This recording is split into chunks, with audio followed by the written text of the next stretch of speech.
आज ना हळदी कुंकू होतं, तर मी 6 वाजता गेलेली, आता 11 वाजता घरी आले. 2च दिवस राहिले. सो फार घाई सगळ्यांकडे हळदी कुंकू आहे. आणि जाता जाताना मी माझ्या नवऱ्यासाठी सगळा स्वयंपाक करून गेले. म्हणजे घरात किती माणसं असली ना, कोणाचा काही प्रॉब्लेम नाही, सगळे भात खातात, बाहेरून खातात, पण ह्या माणसाला ना सगळा स्वयंपाक लागतो. आणि मी इतक्या घाईत सुद्धा त्याच्यासाठी सगळा स्वयंपाक करून गेले. काल मला मला ना नाश्त्याला काहीतरी वेगळं पाहिजे, म्हणून मी सकाळी काल घाईमध्ये त्याच्यासाठी पीठ भिजवून वगैरे सकाळी डोसा करून दिला. तर सकाळी मला म्हटला की डोसा चांगला नाही झाला आणि डोसा काही खाल्ला नाही. आणि आता मी आले, मी म्हटले जेवलास का 11 वाजता आला? म्हणतो नाही, मला फक्त भातच खायचा. तर मी म्हटलं तुला भात का खायचा? तर म्हटलं मी बाहेरून डोसा खाऊन आला.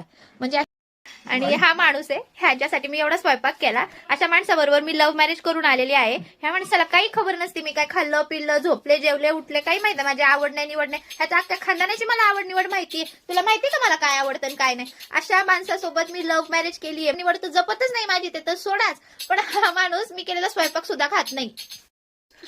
असे लव्ह मॅरेज केलेले नवरे आहेत का तुमच्याकडे? सांगा.